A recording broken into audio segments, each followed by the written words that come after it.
Hi అండి, welcome back to Charitha blogs. ఈరోజు నేను వరంగల్లోని ఎంతో ఫేమస్ అయిన టెంపుల్స్ గురించి ఈరోజు మీకు చూపిస్తాను. ముందుగా మనము భద్రకాళి టెంపుల్కి వెళ్దాము. ఎంట్రన్స్ అండి, భద్రకాళి టెంపుల్కి వెళ్ళే రూట్ ఇది. ఇక్కడి నుంచి మనము లోపలికి వెళ్ళాలి. వెహికల్ వెళ్తుంది కదా, ఇలా రైట్ తీసుకుంటే భద్రకాళి టెంపుల్ దేవస్థానం అండి, శ్రీ భద్రకాళి దేవస్థానం అండి. ఈ రైట్ సైడ్లో పార్కింగ్ ఉందండి. మనం bike, car, bus, mini bus parking చేసుకోవచ్చు. ఇప్పుడు మనం టెంపుల్కి వెళ్ళే దారి అండి ఇది. చూడండి, ఈ సైడ్లో సాయిబాబా టెంపుల్ ఉంటుందండి. ఇదే సాయిబాబా టెంపుల్. చూడండి, పూజా సామాగ్రి అంతా ఇక్కడ అమ్ముతారు. మనం కొనుక్కొని టెంపుల్లోకి ఎంటర్ అవుదాము. శ్రీ భద్రకాళి దేవస్థానం ఆర్చ్ అండి ఇది. ఈ ఆర్చ్లో నుంచి లోపలికి వెళ్తే మనకు రైట్ సైడ్లో శివపార్వతులు కనిపిస్తారు. అలాగే గోశాల కూడా కనిపిస్తుంది. ఇక్కడ మనం ఏదైనా పండు పలారం ఈ గోశాలకు పెడితే చాలా పుణ్యం. ఈ టెంపుల్ వెనుక చెరువు ఉంటుందండి. ఈ చెరువు కానుకొని మినీ పార్క్ కూడా ఉంటుంది. చాలా ప్రశాంతంగా బాగుంటుంది. ఇప్పుడు మనము టెంపుల్లోకి వెళ్దాము.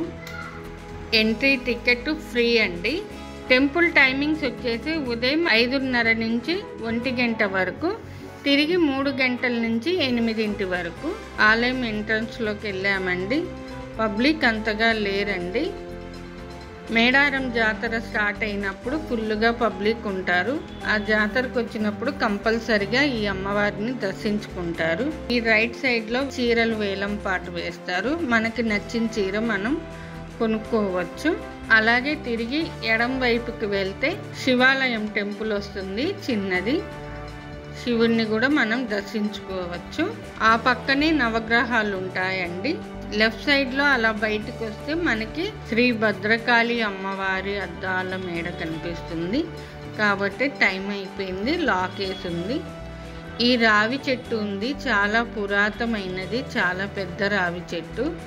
మన కోరికలు ఏమైనా ఉంటే ముడుపు కట్టుకోవాలి, అనుకున్నది జరుగుతుంది.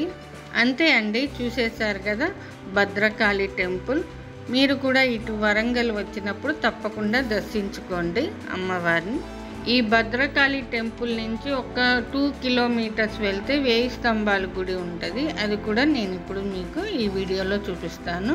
ఓకే అండి, ఇదేనండి మన 1000 స్తంభాల గుడి ఎంట్రన్స్. ఇలా లోపలికి వెళ్ళాలి. చుట్టూ పచ్చని చెట్లతో, గార్డెన్తో చాలా బాగుంటుంది, ప్రశాంతంగా అనిపిస్తుంది. ఈ బోర్డు మీద ఈ 1000 స్తంభాల గురించి స్టోరీ అంతా రాసి ఉంటుంది.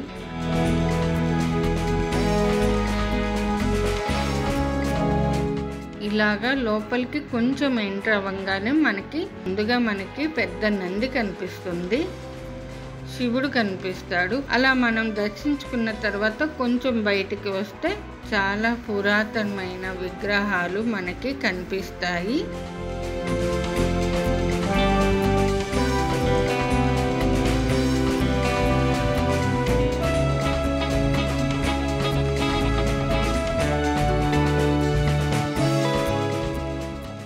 చాలా స్తంభాలు ఉంటాయండి.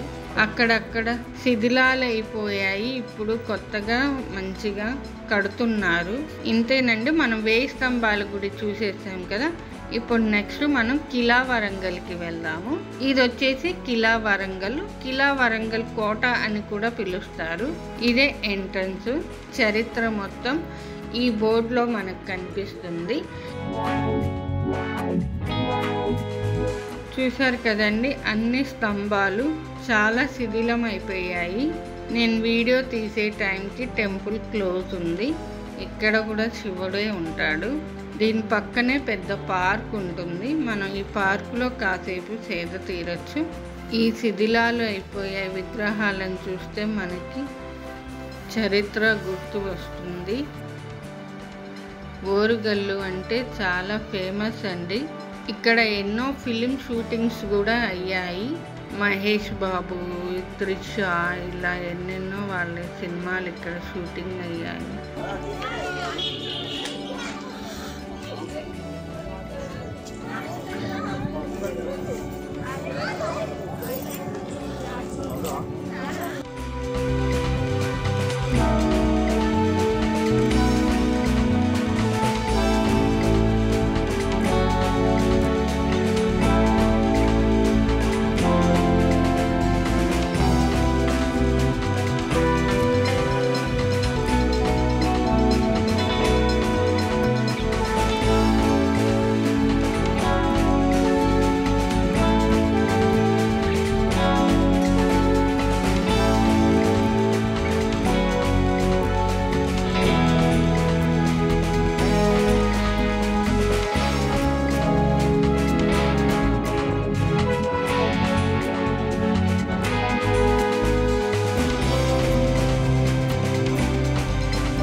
ఓకే అండి, చూసేసాం కదా మనం కిలా వరంగల్ కోట. ఇప్పుడు ఇక్కడి నుంచి 15 కిలోమీటర్స్ రామప్ప టెంపుల్ ఉందండి. ఆ రామప్ప టెంపుల్కి వెళ్దాము. ఓకే అండి, మనం రామప్ప టెంపుల్కి వచ్చేసాము. ముందుగా మనకి బోర్డు కనిపిస్తుంది. ఈ రామప్ప టెంపుల్ గురించి విశిష్టం ఏంటో చూపిస్తారు. ఈ బోర్డులో మనకు తెలిసిపోతుంది. మనకి బోర్డు మీద కాకతీయ రుద్రేశ్వర రామప్ప దేవాలయం అని రాసి ఉంటుంది. ఇలా మనం కొంచెం ముందుకు వెళ్తే టెంపుల్ వస్తుంది. చాలా పెద్ద ఓపెన్ ప్లేస్లో ఈ గుడిని కట్టారండి. చాలా పురాతనమైన టెంపుల్.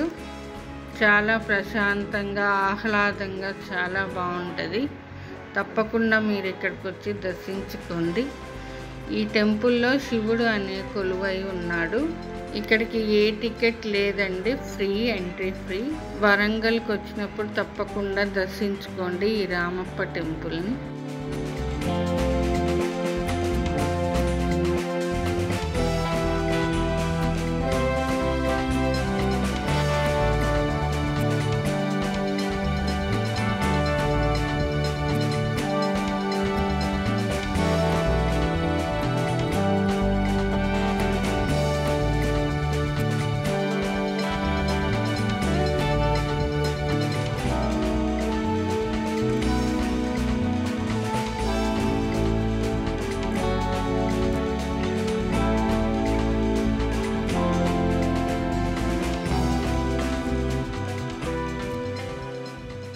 ఇలా వెళ్తే మరొక పక్కకి మరొక దేవాలయం ఉంది.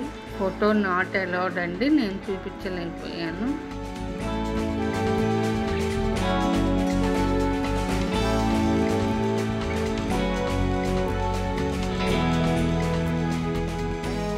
పక్కనే చెరువు ఉంటుంది. బోటింగ్ ఫెసిలిటీ కూడా ఉంది. టికెట్ ప్రైస్ వచ్చేసి 100 రూపీస్ అండి ఒక మనిషికి.